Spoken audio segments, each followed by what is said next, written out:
अस्सलाम वालेकुम dear aspirants. आज से हम एक नई जीके सीरीज का आगाज करने जा रहे हैं। इस सीरीज के अंदर हम जनरल नॉलेज के डिफरेंट पोर्शंस को एक सीक्वेंस के साथ कवर करेंगे। एस्ट्रोनॉमी से आगाज करेंगे और फिर जियोग्राफी और जियोग्राफी से ग्लोबल डिजास्टर्स और फिर इसी तरीके से डिजीजेस और डिजीजेस से चलते हुए मैक्रोमोलिक्यूल से गुजरते हुए हम पूरे सिलेबस को थोरोली कवर करेंगे। हर सिलेबस के बारे में जो मटेरियल एफपीएससी के वेबसाइट या पीपीएससी की वेबसाइट पे गिवन है, हम उसको इन डिटेल डिस्कस करेंगे ताकि कोई भी पोर्शन स्किप ना हो। और अपनी वीडियोस को हम इस तरीके से ओरिएंट करेंगे कि उसके अंदर से पास्ट पेपर की रिफ्लेक्शन भी आए और इन फ्यूचर जो उस टॉपिक के अंदर से एमसीक्यूज पॉसिबल हैं हम उनको भी हाईलाइट करते जाएं। एस्ट्रोनॉमी से आगाज करते हैं। थोड़ा सा बैकग्राउंड में जाना चाहूंगा कि बिग बैंग से पहले 17 सेंचुरी के अंदर 17 सेंचुरी से ऑलमोस्ट पहले जो कॉन्सेप्ट प्रिवेल करता था वो था स्टेडी स्टेट कॉन्सेप्ट, यानी स्टेडी स्टेट थ्योरी जो थी बिग बैंग थ्योरी से पहले प्रिवेल कर रही थी यूनिवर्स के मगर। अच्छा, यहां पे याद रखें कि एक टर्म इस्तेमाल होती है कॉस्मोलॉजी। ये समटाइम्स पेपर में आ जाता है कि कॉस्मोलॉजी का मीनिंग क्या है लिटरेरी। तो बेसिकली ये स्टडी ऑफ यूनिवर्स, अगर मैं इन शॉर्ट टर्म कहूं, जिसमें यूनिवर्स में गैलेक्सीज आ जाएंगी, इंटरस्टेलर जो पार्टिकल्स हैं वो आ जाएंगे, या जो मटेरियल है या जो बॉडीज हैं वो आ जाएंगी। तो स्टडी ऑफ यूनिवर्स जो है वो कॉस्मोलॉजी में आएगी। अच्छा, और इसके बाद हम ये डिस्कस कर रहे हैं कि 17 सेंचुरी से पहले 17 सेंचुरी से पहले जो कॉन्सेप्ट प्रिवेल कर रहा था यूनिवर्स के बारे में वो था स्टेडी स्टेट थ्योरी। इस थ्योरी के अकॉर्डिंग ये माना जाता था कि यूनिवर्स जो है ये स्टैटिक है, यानी इसमें कोई चेंजेस नहीं आ रही। यूनिवर्स जिस लेवल पे एक्सपेंड कर चुकी है उसी लेवल पे रहेगी, ना इसमें कंट्रैक्शन होगी ना इसमें एक्सपेंशन होगी। 19 सेंचुरी में 1927 में, वैसे इससे पहले 17 के अंदर भी हमें डिफरेंट लोगों के डिफरेंट कॉस्मोलॉजिस्ट जो थे उनके काम देखने को मिलते हैं। जो मेजर कंट्रीब्यूशन है वो जॉर्ज लिमाटर का है। इसने बिग बैंग मॉडल जो है वो 1927 में दिया।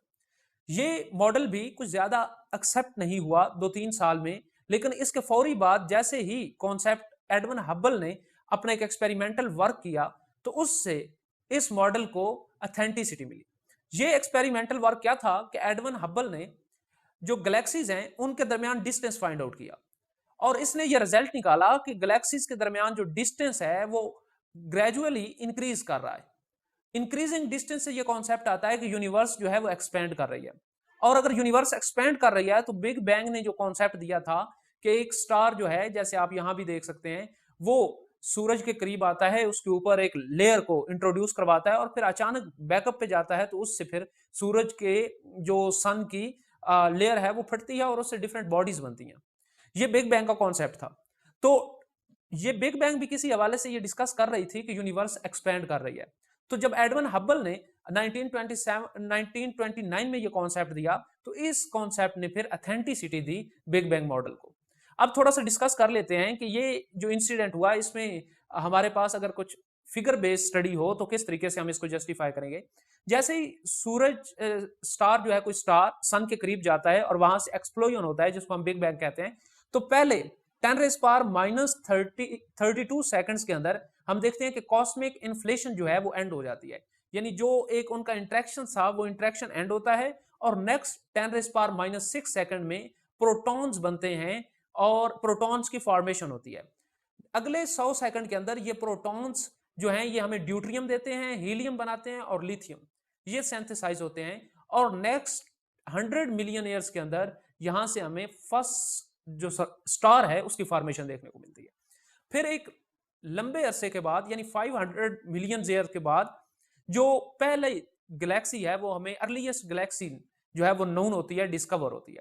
और 4 बिलियंस के बाद फिर स्टार फॉर्मेशन जो है वो अपने पीक्स पे चली जाती है। और जो यहाँ पे हम इस डायग्राम के अंदर भी मेंशन है कि यहाँ पे स्टार फॉर्मेशन की तरफ इशारा किया जा रहा है और यहाँ पे ये गैलेक्सीज को जो है वो नॉमिनेशन इनकी हो रही है। और यहाँ जो स्टार्टिंग फेज है इसमें आप देख सकते हैं कि एटॉमिक जो कॉम्बिनेशंस हैं उनको मैनिफेस्ट किया गया, उनकी डेमोन्स्ट्रेशन देखने को मिल रही है। कुछ फैक्ट्स जो पेपर के हवाले से इंपॉर्टेंट है उनको देख लें कि एक क्वेश्चन पेपर में ये आ सकता है कि ये बिग बैंग थ्योरी का इंसिडेंट कब हैपन्स हुआ, वाकई कब हुआ। तो 13.7 बिलियन ईयर्स अगो ये वाकया हुआ और एक सिंगुलैरिटी से पूरी यूनिवर्स बनी। उसके बाद हम देखते हैं कि तकरीबन 3 लाख है ईयर्स, इसके बाद एटॉमिक न्यूक्लियाई, यानी ये नासा की वेबसाइट से कुछ डाटा लिया गया है ताकि किसी तरीके से अगर वेरिफिकेशन में अंदर इशू आ रहा है, क्योंकि थोड़े से जो हमारे फिगर हैं उनके अंदर ये इशू आता है कि कुछ बुक्स में अलग फिगर लिखे गए हैं और कुछ बुक्स में और हैं। तो इस तरीके से जो नासा के हैं उनको ऑथेंटिसिटी थोड़ी सी असल है, तो उसके फिगर्स यहाँ पे मेंशन मैंने किए हैं। फिर उसके बाद क्लाउड्स ऑफ हाइड्रोजन और हीलियम बनते हैं, और फिर उसके बाद जो हमारे पास डेवलपमेंट्स होती हैं वो हम डिस्कस कर चुके हैं वीडियो के अंदर। स्टूडेंट्स, डायग्राम के अंदर आप इस कॉन्सेप्ट को बड़े अच्छे तरीके से देख सकेंगे, जहां पे एक्सपेंडिंग यूनिवर्स का जो मॉडल है उसको एक्सप्लेन किया गया है। आप देखें कि बिग बैंग के बाद सुपरनोवा बनता है, और ये सुपरनोवा जो है ये एक्सपेंड कर रहा है, और करंट सिनेरियो के अंदर हम देखें तो प्रेजेंट कंडीशन ये नजर आ रही है कि यूनिवर्स का जो मॉडल है ये एक्सपेंडिंग मॉडल है। ये एक कॉन्सेप्ट था एक्सपेंडिंग मॉडल का। हम फेट ऑफ यूनिवर्स में यहाँ पे नीचे जो मेंशन है यहाँ पे डिस्कस करेंगे कि और भी कौन सी एक्सपेक्टेड थ्योरीज हैं या एक्सपेक्टेड मॉडल्स हैं जो पेश किए गए हैं इस रिस्पेक्टिव के अंदर कि यूनिवर्स का फ्यूचर क्या होगा। इससे पहले कि हम इसकी तरफ जाएं, हम इस एक पॉइंट दो पॉइंट उनको जरूर डिस्कस करना चाहेंगे, जो कि पेपर के पॉइंट ऑफ व्यू से काफी ज्यादा इंपॉर्टेंट है, और पास्ट पेपर में यहां से एमसीक्यूज आ चुके हैं। दो तरह के जो मॉडल हैं ये वेल नोन मॉडल हैं, कंसीडर किए जाते हैं अबाउट यूनिवर्स। ये फैक्ट्स हैं कुछ, और इसमें जो पहला मॉडल है वो जियोसेंट्रिक है, और दूसरा मॉडल जो है ये हीलियोसेंट्रिक है। मॉडल जो जियोसेंट्रिक है इसको अलेक्जेंड्रिया ने 2nd सेंचुरी के अंदर इंट्रोड्यूस करवाया, और ये ऑलमोस्ट 17th सेंचुरी तक लोगों में ये मशहूर रहा मॉडल, और इसको लोग अडॉप्ट करते रहे। और फिर यहाँ पे फिर हम डेवलपमेंट्स देखते हैं निकोलस कापरनिकल्स की, और जिसने फिर कॉन्सेप्ट दिया हीलियोसेंट्रिक का। ये जियोसेंट्रिक की बिल्कुल अपोजिशन में था। जियोसेंट्रिक ये कहता है कि अर्थ सेंट्रल पोजीशन पे है, और बाकी जितनी बॉडीज हैं इवन सन ये अर्थ के इर्द गिर्द रिवॉल्व कर रहे हैं। तो ये था जियोसेंट्रिक मॉडल। जबकि हीलियोसेंट्रिक ये कहता है कि सन मॉडल जो है वो सेंट्रल पोजीशन पे है, और बाकी बॉडीज जो हैं वो इसके इर्द गिर्द रिवॉल्व कर रही हैं। तो ये दो तरह के कॉन्सेप्ट हैं, और ये डायरेक्टली पेपर में आते हैं कि हीलियोसेंट्रिक में सेंट्रल पोजीशन किसको हासिल है, या जियो सेंट्रिक में सेंट्रल पोजीशन पे कौन है। तो ये दो मॉडल थे जो मैंने जरूरी समझा कि इनको डिस्कस कर दूं। अब चलते हैं और एक्सटेंशन में जो हमारी पिछले कॉन्सेप्ट है कि बिग बैंग, क्या बिग बैंग के कोई एविडेंसेस भी मिले हैं। तो ये बहुत ज्यादा इंपॉर्टेंट है इस हवाले से कि बिग बैंग को फिर दो बहुत बड़ी सपोर्टिंग एविडेंस हैं जो बिग बैंग को सपोर्ट कर रहे हैं। उसमें पहला जो कॉन्सेप्ट है ये कॉस्मिक बैकग्राउंड माइक्रोवेव रेडिएशंस है।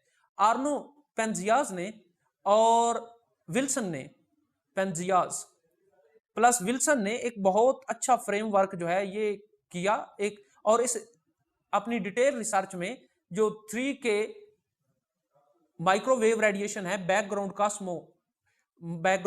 माइक्रोवेव रेडिएशंस, उनको इन्होंने डिस्कवर किया। इनकी डिस्कवरिंग से, चूंकि ये कॉस्मिक जो बैकग्राउंड रेडिएशन है ये इस चीज की तरफ इशारा करती हैं कि कोई ना कोई ऐसा इंसिडेंट हुआ है इन पास्ट जिसकी वजह से ये रेडिएशन इस यूनिवर्स के अंदर रह गई थी, इस यूनिवर्स के अंदर रेडिएट हुई थी, और इनके असरात अभी तक या इनकी प्रेजेंस अभी तक मौजूद है, और ये प्रेजेंस शो कर रही है कि कोई ऐसा इंसिडेंट हुआ है, कोई ऐसा वाकया पेश आया है। और दूसरा जो बिग बैंग को सबसे बड़ी सपोर्ट है वो रेड शिफ्ट की है। चूंकि बिग बैंग हमने पीछे भी डिस्कस किया कि ये जरा एक्सपेंडिंग कॉन्सेप्ट को स्ट्रेंथन कर रही है, तो रेड शिफ्ट जो है, ये रेड शिफ्ट अगर यहां से भी हासिल होगी इट मींस कि कोई चीज दूर जा रही है। दो तरह की वेवलेंथ होती है, एक हमने एक जनरल फार्मूला वेब ग्वायर के नाम से पढ़ा हुआ है, हम इसको भी डिस्कस करेंगे। वी से वायलेट, बी से ब्लू, जी से ग्रीन, ओ से ऑरेंज, वाई से जो है येलो, और आर से रेड। यहाँ पे वेवलेंथ मैक्सिमम होती है रेड की, जबकि यहाँ जो वायलेट है यहाँ पे वेवलेंथ जो है ये मिनिमम होती है। तो जब वेवलेंथ मैक्सिमम होगी तो इट मींस कोई चीज दूर जा रही है, और शिफ्ट टू लॉन्गर वेवलेंथ यहाँ पे मैंने इसको मेंशन भी किया है। तो रेड जो शिफ्ट है या रेड जो वेवलेंथ है ये हमें अर्थ से या जो बॉडीज जो दूसरी रिवॉल्विंग बॉडीज हैं उनसे रिसीव हुई, जो इस चीज को, इस कॉन्सेप्ट को स्ट्रेंथन करती है कि ये आहिस्ता आहिस्ता यूनिवर्स क्या कर रही है, एक्सपेंड। और अगर यूनिवर्स एक्सपेंड कर रही है तो ये अल्टीमेटली फिर स्ट्रेंथन कर रही है इस कॉन्सेप्ट को कि जो बिग बैंग के बाद सुपरनोवा, ये यहाँ पे हम जो कॉन्सेप्ट देख सकते हैं बकायदा डायग्राम में भी मेंशन है कि एक्सपेंडिंग यूनिवर्स का जो कॉन्सेप्ट बिग बैंग ने दिया था, फिर उसकी सपोर्टिंग में ये रेड शिफ्ट भी आ रहा है। तो दो पॉइंट्स जो हैं या दो कॉन्सेप्ट जो हैं ये एविडेंस हैं बिग बैंग का। इसमें एक कॉस्मो बैकग्राउंड माइक्रोवेव रेडिएशंस हैं और दूसरा रेड शिफ्ट है। अगर हम फेट की बात करें कि यूनिवर्स की फेट क्या है, इसका फ्यूचर क्या है, तो इस पे साइंटिस्ट के अंदर मल्टीपल जो हम कह सकते हैं ओपिनियन पाए जाते हैं, मल्टीपल थ्योरीज हमें देखने को मिलती हैं। जो पहला मॉडल है ये क्लोज मॉडल है। क्लोज मॉडल ये एक्सप्लेन करता है कि यूनिवर्स कॉन्ट्रैक्ट हो रही है और कॉन्ट्रैक्ट होते होते जिस तरीके से ये एक सिंगुलैरिटी से, यहां आप देख सकते हैं एक सिंगुलैरिटी से एक्सपैंड की थी, इसी तरीके से ये अगेन जो है ये हमारे पास दोबारा एक सिंगुलैरिटी में चली जाएगी और ये इसको हम कॉन्ट्रैक्टिंग यूनिवर्स थ्योरी भी कहते हैं। जो दूसरा मॉडल है ये फ्लैट मॉडल है। ये मॉडल भी मैंने डिस्कस किया इस वीडियो के बिल्कुल स्टार्ट के अंदर कि जो पहले एक कॉन्सेप्ट था कि अर्थ जो है ये स्टैटिक है, यूनिवर्स जो है ये स्टैटिक है, तो ये फ्लैट मॉडल उसी स्टेडी स्टेट थ्योरी को एक्सप्लेन करता है कि यूनिवर्स स्टैटिक है, जैसी बन गई थी वैसी ही है, ना इसमें इंक्रीज हो रहा है कुछ, ना डिक्रीज हो रहा है। और जो थर्ड मॉडल है ये साइक्लिक मॉडल है। ये इस चीज को डिफाइन करता है कि यूनिवर्स के अंदर जितने फिनोमेनाज हो रहे हैं ये साइकिल में हैं, ये रिपीट होते रहेंगे, एक साइकिल कंप्लीट होने के बाद अगेन वही साइकिल जो है वो दोबारा से स्टार्ट हो जाएगा। और लास्ट मॉडल जो बिग बैंग थ्योरी को भी सपोर्ट कर रहा है वो ओपन मॉडल है, और इसके मुताबिक जो है वो यूनिवर्स कंटिन्यूसली एक्सपैंड कर रही है, और एक्सपेंशन की वजूहात में है वो evidences for the big bang में हम डिस्कस कर चुके हैं कि एक तो उसमें कॉस्मिक बैकग्राउंड माइक्रोवेव रेडिएशंस हैं और सेकंड उसमें रेड शिफ्ट है। स्टूडेंट्स, इससे पहले कि हम गैलेक्सी की तरफ मूव करें, जो एस्ट्रोनॉमिकल यूनिट्स हैं उनको समझना निहायत जरूरी है। एक डिपार्टमेंट, चूंकि यहाँ से पेपर में काफी क्वेश्चन हमें देखने को भी मिलते हैं, एक डिपार्टमेंट कैम किया गया था इंटरनेशनल एस्ट्रोनॉमिकल यूनियन। इसका काम ये था कि ये वो यूनिट डिसाइड करेगा, ऐसा यूनिट्स किसके लिए, जिससे आप कॉस्मोलॉजिकल स्टडी को इजी तरीके से कर सकते हैं। सबसे पहले इसको डिजाइन किया गया था 1976 में, फिर इन यूनिट्स को मॉडिफाई किया गया 1994 के अंदर, अगेन 2009 में। तो इस तरीके से ये यूनिट्स हमारे पास आए, और यहां से जो सिस्टम, ऐसा ही सिस्टम हमें मिला, इसको कहते हैं ट्राई डायमेंशनल सिस्टम। यानी इस सिस्टम के 3 डायमेंशन है, और वो 3 डायमेंशन कौन से हैं? एक मैस है, अगर मैं इसको फर्स्ट कहूं, डिस्टेंस है सेकंड, और इसी तरीके से टाइम है।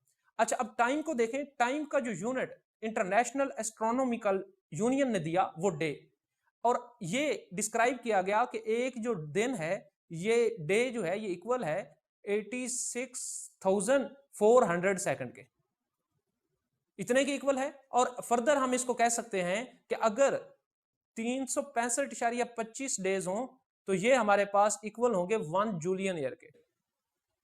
जो सन के पॉइंट ऑफ व्यू से हमारे पास एयर है उसके इक्वल होगा 365.25 डेज।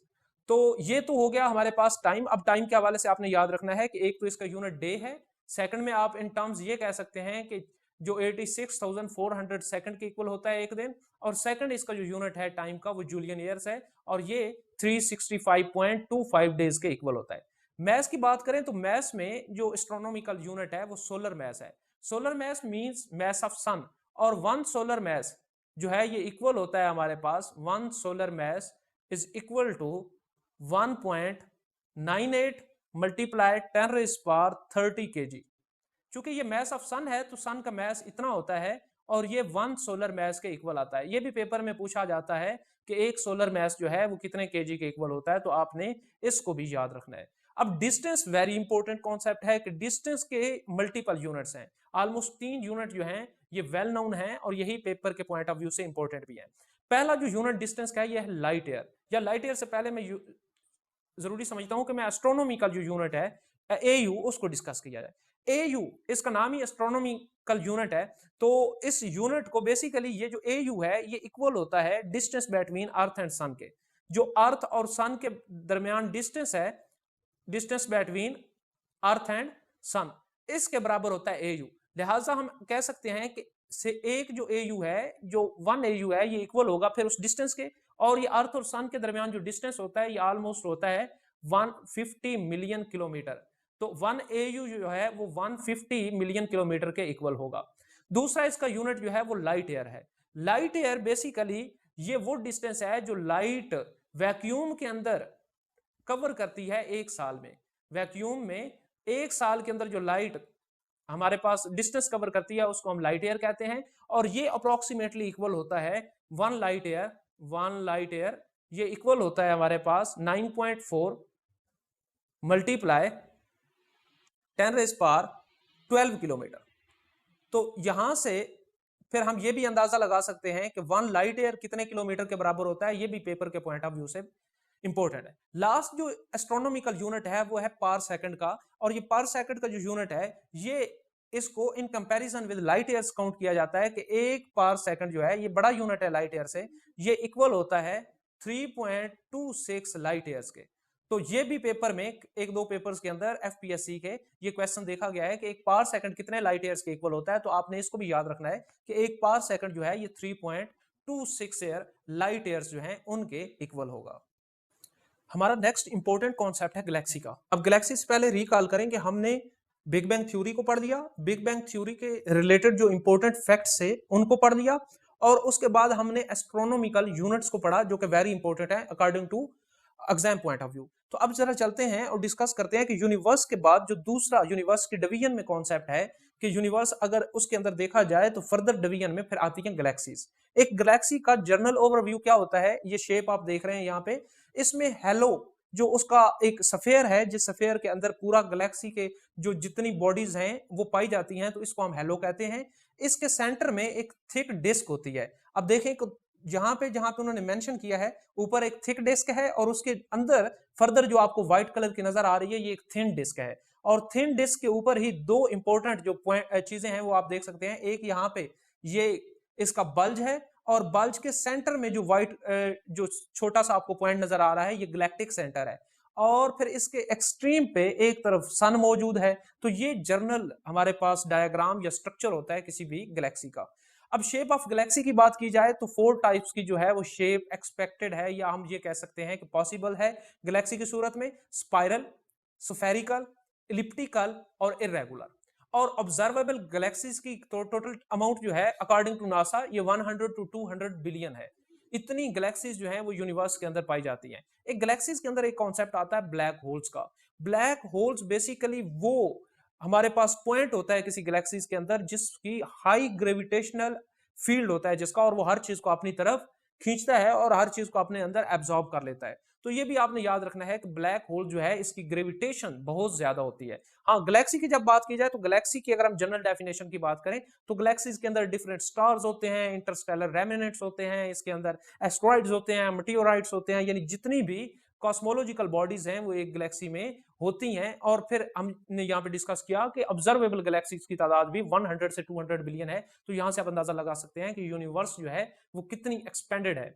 अगर हम अपनी गैलेक्सी की बात करें, गैलेक्सी, अच्छा या मिल्की वे से याद आया कि गैलेक्सी ग्रीक वर्ड से जो है ये हमारे पास ड्राइव किया गया वर्ड गैलेक्सी का, ये ग्रीक वर्ड है और इसका जो मतलब है बेसिकली वो भी मिल्की वे ही है। तो अगर ये भी एमसीक्यू पेपर में आता है कि गैलेक्सी एक ग्रीक वर्ड है और इसका मतलब क्या है, तो आप कह सकते हैं कि इसका मतलब जो है ये मिल्की वे है। हमारी गैलेक्सी का नाम भी मिल्की वे है। ये हमारी गैलेक्सी जो है इसकी शेप स्पाइरल है। इसके अंदर अगर हम नंबर ऑफ स्टार्स की बात करें तो 10⁻11 स्टार्स मौजूद हैं, और अगर हम इसकी डायमीटर की बात करें तो 10⁵ लाइट ईयर्स जो है, क्योंकि लाइट ईयर डिस्टेंस का आपने पढ़ा अभी। अब यहाँ पे इंपोर्टेंस भी देख सकते हैं कि एस्ट्रोनॉमिकल यूनिट्स की कितनी इंपोर्टेंस है। तो 10⁵ जो है ये लाइट ईयर्स जो है ये डिस्टेंस का यूनिट है। अगर हम बात करें कि सन कितना टाइम लेता है इसके गिर्द रिवॉल्व करते हुए, रोटेशन नहीं होगी, यहाँ पे रेवोल्यूशन होगी, तो सन को ऑलमोस्ट लगते हैं 250 मिलियन ईयर्स फॉर रेवोल्यूशन इस गैलेक्सी के अंदर मूव करते हुए। सो हम यहाँ पे फिर ये कह सकते हैं कि अगर सन जो है ये जब रिवॉल्व कर रहा है तो 250 मिलियन ईयर्स ले रहा है। ये इंपॉर्टेंट है किसी हवाले से। अगर आर्म्स की बात करें तो इस हमारी गैलेक्सी के 5 आर्म्स हैं, जिसमें से 4 मेजर आर्म्स हैं और एक माइनर आर्म है। मेजर आर्म्स में हमारे पास परस्यूज है, स्गिट्रस है, सेंटोरस है, सिग्नस है। ये इसके 4 मेजर आर्म्स हैं, और माइनर में ओरियन स्पार्न है। ये याद रखिएगा, ये पेपर के हवाले से ज्यादा इंपॉर्टेंट है। ये कई दफा जो 1 पेपर्स हैं उनके अंदर पूछा जा सका है। एक और पॉइंट ये है कि हमारी गैलेक्सी 3 डोजन्स ऑफ गैलेक्सीज का पार्ट है, और इन 3 डोजन्स ऑफ गैलेक्सीज को, यानी ये ऑलमोस्ट बनती हैं 36 गैलेक्सीज। इन गैलेक्सीज का एक नाम है जिसको कहते हैं लोकल ग्रुप। तो समटाइम्स ये एमसीक्यू भी पेपर में आता है कि हमारी गैलेक्सी यानी मिल्की वे किस जो हमारे पास ग्रुप है उसका पार्ट है, तो हम कह सकते हैं कि लोकल ग्रुप गैलेक्सीज का जो ये हमारी गैलेक्सी भी इसी का एक पार्ट है। अगर हम बात करें कि हमारी गैलेक्सी के नियरेस्ट में कौन है, तो जो नियरेस्ट गैलेक्सी हमारी गैलेक्सी के करीब है वो उसका नाम है एंड्रोमेडा, और इसका डिस्टेंस ऑलमोस्ट है 22 लाख लाइट ईयर्स, और ये हमारी गैलेक्सी से इतने फासले पे, इतने लाइट ईयर्स के फासले पे मौजूद है। हब्बल ने जो क्लासिफिकेशन की थी उसने 3 मेजर क्लासेस में गैलेक्सीज को डिवाइड किया था, स्पाइरल, एलिप्टिकल और इर्रेगुलर। उसने फिर यहाँ पे जो हमारे पास स्फेरिकल है गैलेक्सीज, इसके कॉन्सेप्ट को इनकॉर्पोरेट नहीं किया था। समटाइम्स ये भी पेपर में आया है कि हब्बल्स क्लासिफिकेशन ऑफ गैलेक्सीज क्या है, तो उसमें फिर ऑप्शंस में स्फेरिकल भी वो इनकॉर्पोरेट करते हैं, तो स्फेरिकल वाला ऑप्शन फिर करेक्ट नहीं होगा। जो करेक्ट ऑप्शन होंगे उसमें स्पाइरल होगा, एलिप्टिकल होगा और इर्रेगुलर होगा। तो ये हब्बल की क्लासिफिकेशन थी। स्टूडेंट्स, वीडियो की लेंथ को मद्देनजर रखते हुए आज की शॉर्ट वीडियो के अंदर हमने जिन कॉन्सेप्ट को पढ़ा उनकी रिवीजन आप कर लें। वो कॉन्सेप्ट उसके अंदर बिग बैंग थ्योरी है, यूनिवर्स के जनरल कॉन्सेप्ट हैं या फैक्ट्स हैं कुछ, उसके बाद एस्ट्रोनॉमिकल यूनिट्स हैं और फिर गैलेक्सीज है। नेक्स्ट वीडियो के अंदर हम सोलर सिस्टम को पढ़ेंगे। पहले सन के स्ट्रक्चर को पढ़ेंगे कि इसके अंदर लेयर्स कितनी हैं और ये किस तरीके से डिफरेंट फॉर्म ऑफ एनर्जी जो है वो सूरज से जमीन तक या बाकी जो इसके प्लैनेट्स हैं उस तक पहुंचती है। सेकंड, हम इसके अंदर फिर क्लासिफिकेशन ऑफ सोलर सिस्टम के जो डिफरेंट हमारे पास प्लैनेट्स हैं उनके जो फीचर्स हैं हम उनको डिस्कस करेंगे। लिहाजा चैनल को सब्सक्राइब करें, बेल आइकन को प्रेस करें ताकि आपको ये तमाम जीके की वीडियोस जो हैं ये मिलती रहें। और इसके साथ ही उर्दू की सीरीज भी मौजूद है चैनल के ऊपर, आप उसको भी विजिट करें और अपने उर्दू के एमसीक्यूज को भी वहां से जो है वो कलेक्ट करें और डाटा को जो ऑलरेडी आपने नोट्स बनाए हैं उनके साथ वेरीफाई करके उनको जरा आप अपडेट कर लें। तो इंशाल्लाह मिलते हैं नेक्स्ट वीडियो के अंदर जिसमें हम डिस्कस करेंगे सोलर सिस्टम को डिटेल में। तब तक के लिए खुदा हाफिज।